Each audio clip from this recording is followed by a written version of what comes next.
अच्छा, step one क्या है? Each of the germs has original chromosomes duplicate itself and the duplicate remain attach. ठीक है, step one में बेसिकली क्या हो रहा है, जो जर्म सेल्स का ओरिजिनल क्रोमोसोम है वो डुप्लीकेट करता है अपने आप को, but the duplicate remain attach. ठीक है, टू सिंप्लीफाई क्या कह रहे हैं, we only show 4 chromosomes and their duplicates in human germs there are 46 chromosomes। ठीक है, स्टेप टू में क्या हुआ है, crossing over take place among adjacent chromosome this creating new heredity combination. ठीक है, क्रोमोसोम्स के दरमियान क्रॉसिंग ओवर हो जाती है, किस चीज़ के लिए, कि वो जाके एक न्यू हेरिडिटी इंफॉर्मेशन कम्बिनेशन या इंफॉर्मेशन को जाके क्रिएट करे या डेवलप करे। अच्छा, अब क्या हुआ है, the original cell now divide to form two new cells each of which has 23 duplicated chromosome. ठीक है, ये ओरिजिनल सेल अब डिवाइड हो गया है टू न्यू सेल्स में, टू न्यू डुप्लीकेटेड क्रोमोसोम्स के साथ। ठीक है, इसके बाद फाइनल स्टेप में क्या होगा, each chromosome and it's duplicate now split and segregate, मतलब सेपरेट इनटू सेपरेट गेमीट्स। ठीक है, तो ये 4 सेल्स में जाके डिवाइड हो गया है। Thus, each gamete has but half the chromosome of its original cell। ठीक है, फुल माइटोसिस में क्या था कि फुल जो था उसके जो डुप्लीकेशन थी वो ओरिजिनल की तरह बिल्कुल सेम थी, बट यहाँ पे क्या है, यहाँ पे एटलीस्ट 50% जो है वो गेमीट सेल क्या कर रहा है, वो डुप्लीकेट कर रहा है अपने ओरिजिनल क्रोमोसोम को। ठीक है, क्लियर है डायग्राम की, समझ आई यस है? सर, बिल्कुल। Yes, sir. ठीक है, brother and sisters who have the same mother and father have inherited 23 chromosomes from each of their parents। ठीक है, why is it then that offspring of the same parents sometimes barely resemble each other? The reason is that meiosis makes us genetically unique। ठीक है, क्यों resemble नहीं करता original के साथ? क्योंकि मियोसिस की वजह से जो है ना, हम एक यूनिक इंडिविजुअल, एक यूनिक आइडेंटिटी की तरफ चले जाते हैं, वेदर वो साइकोलॉजिकल हो, फिजिकल हो या कॉग्निटिवली हो। ठीक है, इसके बाद हेरिडिटरी यूनिकनेस आ जाती है। ठीक है, दैट कैसे हेरिडिटरी यूनिकनेस काम करती है। ठीक है, and how it works, when a pair of chromosome segregates मतलब separates during meiosis, it is a matter of chance which of the two chromosomes will end up in a particular nucleus। ठीक है, अब which of the two chromosomes की बात हो रही है ना, that ये एक चांस होता है। तो बेसिकली ये स्पर्म सेल की बात हो रही है, that कौन सा स्पर्म सेल जाके जो है ओव्यूम के साथ फर्टिलाइज होता है। ठीक है, फर्स्ट ऑफ ऑल तो ये है कि ये मैटर ऑफ चांस होता है कि कौन से दो क्रोमोसोम्स जो है वो जाके एंड अप होते हैं एक पार्टिकुलर न्यू सेल में। सेकंड क्या होता है, ईच क्रोमोसोम जो है वो सेपरेट होता है according to the principle of independent assortment. ठीक है, इंडिपेंडेंट असॉर्टमेंट क्या है, the principle that each pair of chromosomes separate independently of all other chromosomes pairs during meiosis। ठीक है, and principal of independent assortment क्या है, दैट जो pair है क्रोमोसोम का वो सेपरेट होता है इंडिपेंडेंटली दूसरे क्रोमोसोम के पेयर के नस्बत मियोसिस के प्रोसेस के दौरान। ठीक है, many different combinations of chromosomes could result from the meiosis of a germ cells. ठीक है, और क्या होता है इस दौरान जब सेग्रीगेशन होती है, तो many different combination of chromosome, different combination of chromosome जो है ना यूजुअली रिजल्टिंग होते हैं from the process of meiosis. और ये जो different combination of chromosomes result होती हैं, ये कहाँ से आती हैं, एक सिंगल जर्म सेल से। ठीक है, तो ये इसके जो है ना मियोसिस में बेसिकली जो सेल की सेग्रीगेशन या सेपरेशन हो रही होती है वो basically principal of independent assortment को फॉलो कर रहा होता है। अच्छा, because human germ cells contain 23 chromosome pair, each of which is separate या segregate independently of the others, ठीक है। और यहाँ पे जो है ना एक और चीज भी है जो कि ड्यूरिंग मियोसिस फॉलो हो रही है, लॉ ऑफ प्रोबेबिलिटी जिसे हम कहते हैं, ठीक है। लॉ ऑफ प्रोबेबिलिटी बेसिकली ये है दैट ईच प्रेजेंट क्या करता है, वो प्रोड्यूस करता है 23 क्रोमोसोम्स को। ये 2 ऊपर 23 मैंने इसलिए लिखा हुआ है कि मदर एंड ये जो डिवाइड। ये 2 मैंने लिखा हुआ है, ये मदर एंड फादर को रिप्रेजेंट कर रही है और 23 एज पेरेंट्स से है, ठीक है। तो क्या कहते हैं कि more than 8 million different genetic combination in the sun, और वो क्या हो जाती है, वो जाके वहां पे उसकी प्रोडक्शन हो जाती है, ठीक है। तो क्या कहते हैं, if a father can produce 8 million combination of 23 chromosome and a mother can produce 8 million, ठीक है। तो फिर क्या होगा, any couple could theoretically have 64 trillion babies without producing two children who inherited precisely the same set of genes.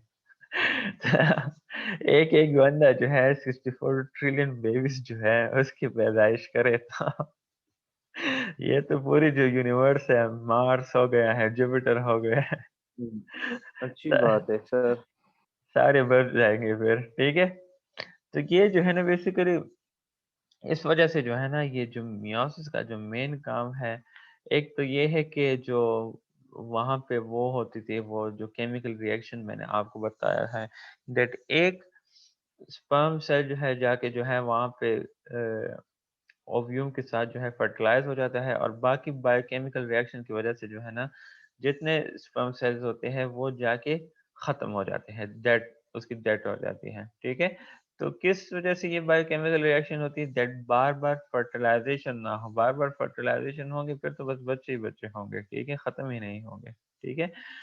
In fact, the odds of exact genetic replication in two siblings are even smaller than one in 64 trillion, ठीक है। ये 64 trillion इनने वैसे example दी है, we had उसकी theoretical example दी हुई है, that जो एग्जैक्ट जेनेटिक रिप्लिकेशन है ना, वो इतनी सख्त किस्म की एक दूसरे से डिफरेंट होती है कि 64 ट्रिलियन में जो वो एक सिबलिंग्स भी होते हैं ना, सॉरी 2 सिबलिंग्स भी होते हैं ना, तो उनमें भी जो जेनेटिक रिप्लिकेशन है उसका भी जो है ना 1% से कम चांस है, या 1% तो मैंने बहुत बताया है, 64 ट्रिलियन में जो एक बंदा है उसका भी जो है ना सेम नहीं हो सकता अपनी सिबलिंग्स के साथ जेनेटिक रिप्लिकेशन या जो जेनेटिक इंफॉर्मेशन होती है, सब के सब 64 ट्रिलियन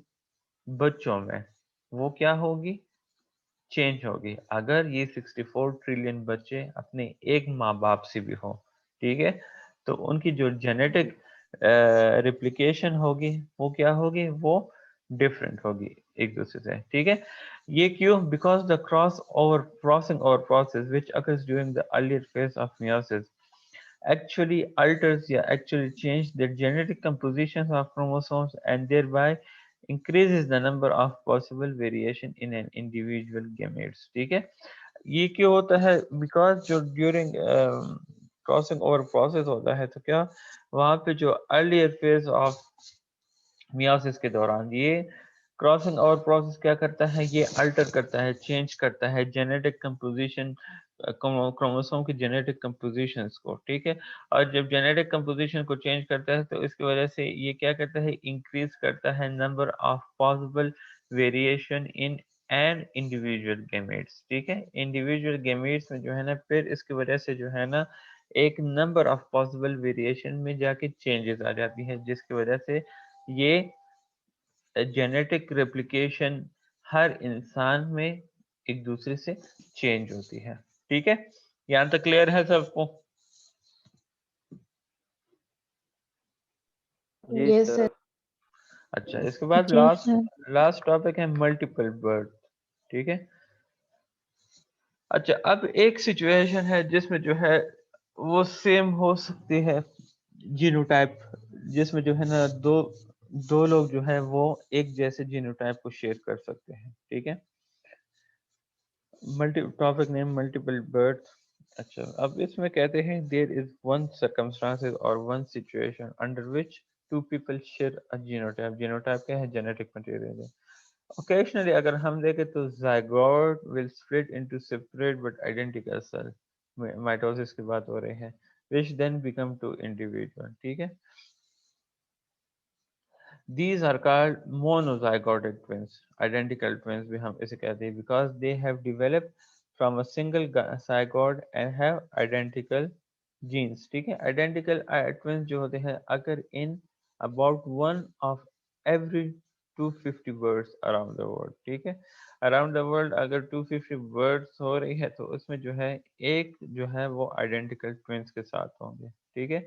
इसे मोनोजाइगोटिक ट्विंस भी कहते हैं। सर और हाँ हाँ, सर फिर इसमें जेंडर किस तरह चेंज आता है सर? वो तो सेम जाइगोट से डिवीजन करके स्प्लिट होता है, निकलता है, तो फिर जेंडर किस तरह यार चेंज नहीं अक्सर होता? आपने देखे होंगे मेजॉरिटी ऑफ टाइम जो है ना, कुछ मोनोजाइगोटिक होते हैं, कुछ डाइजाइगोटिक होते हैं। कुछ दो बच्चे जो है ना सेम लेयर के अंदर जो है ना डेवलप हो रहे होते हैं। कुछ बच्चे जो है एक जगह पे जो है ना उनकी बर्थ हो रही होती है, लेकिन उनका जो अंदर वाला लेयर होता है ना मदर की वॉर्म में, जहाँ पे उसकी जो है ना डेवलपमेंट हो रही होती है, या तो जब दो लेयर्स में होते हैं वो डाइजाइगोटिक हो जाते हैं। मतलब डिफरेंट लेयर्स में जो है ना उनकी डेवलपमेंट होती है, तो उसमें जो है ना इनके करेक्टरिस्टिक चेंज आ सकते हैं। बट जब मोनोजाइगोटिक में हो तो फिर वहां पे जो है ना जो लेयर होता है, ये बच्चे जो है ना एक लेयर के अंदर जो है ना वो इनकी वो डेवलपमेंट हो रही होती है। बट जी जब सर, ये लेयर लेयर जब सेम होता है ना तो फिर उसमें जो है ना आइडेंटिकल होते हैं, एक जैसे होते हैं। बट जब अलग अलग लेयर होता है and eight the same time उनकी बर्थ हो रही होती है, तो फिर उसमें जो है ना अलग अलग वालों में जो है ना चेंजेस की पॉसिबिलिटी है, ठीक है। बट जब सेम लेयर के साथ हो वो दोनों जो है ना सेम करेक्टरिस्टिक वो शेयर कर रहे होते हैं। उनके जेंडर भी सेम हो सकते हैं, उनकी जो फिजिकल फीचर्स है वो भी सेम हो सकती है। तो इस वजह से जो है ना ये डिफरेंशिएशन फिर आ जाता है डाइजाइगोटिक में, ठीक है। डाइजाइगोटिक में बेसिकली क्या होता है, मदर जो है वो रिलीज करती है टू ओवास को एट द सेम टाइम, और each is fertilised by a different sperm, ठीक है। समझ आ रही है डाइजाइगोटिक की? जी सर, ये दो ओवा यस को सर। कर ठीक है। सर। तो ये जो है ना इस वजह से जो है ना बेसिकली जो चेंजेस होती है या जो सेम जेनेटिक मटेरियल शेयरिंग होती है वो ये होती है कि अब ये जो है ना ये दो जाइगोट है, तो दोनों जाइगोट की जो है ना अलग अलग लेयर्स होगी, ठीक है। मोनोजाइगोटिक है, मोनोजाइगोटिक में जो है ना एक लेयर होता है और एक ही लेयर में जो है ना दोनों बच्चों की डेवलपमेंट हो रही होती है, तो उसकी वजह से जो है ना उनकी सारी जेनेटिक मटेरियल जो है वो सेम होती है। और इसमें दो जाइगोट्स के जो है ना डिफरेंट वो लेयर्स होते हैं, डिफरेंट जाइगोट होते हैं, डिफरेंट उनकी लेयर्स होती है, तो इसकी वजह से जो है ना इनकी जो जेनेटिक कंपोजिशन है वो भी जाके एक दूसरे से चेंज होती है, ठीक है। और डाइजाइगोटिक जो है वो काफी कम है। मतलब आइडेंटिकल ट्विंस जो है ना 250 बर्ड्स में से अगर दुनिया में हो रहे हैं तो एक आइडेंटिकल होगा। बट जो डाइजाइगोटिक है वो अगर दुनिया में पूरी दुनिया में 125 बर्ड्स हो रहे हैं तो उसमें से सिर्फ एक जो है वो डाइजाइगोटिक का होगा। अब क्लियर है? Yes sir. ओके, जी सर। एक मिनट में देखता हूँ कोई पॉइंट वगैरह तो स्लाइड में नहीं रहता।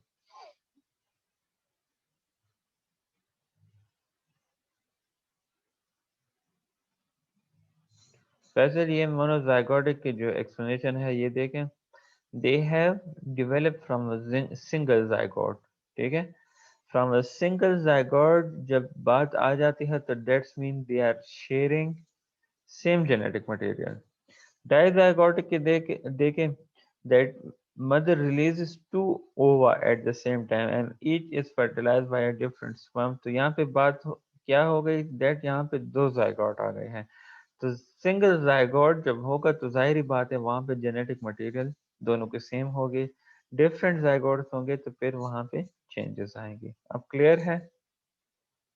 जी सर। Yes, sir. अच्छा, even though fraternal twins are born together, they have no more genes in common than any other pair of siblings. Fraternal twins often differ considerably in appearance and may not even be the same sex. ये जो डाइजाइगोट की बात हो रही थी, ये चीज़ है, fraternal twins की बात हो रही है, that they can be born together, but उनकी जो जेनेटिक कंपोजिशन है वो एक दूसरे से डिफरेंट होगी, ठीक है। इवन उसके जो सेक्सेस है वो भी जो है ना एक दूसरे से चेंज हो सकती है, मतलब एक बॉय दूसरे जो है गर्ल हो सकती है या सेम जेंडर भी हो सकती है, ठीक है। ये था आप लोग का डेवलपमेंटल की क्लास। अच्छा, एक मिनट में ये रिकॉर्ड खत्म करूं फिर डिस्कस करते हैं।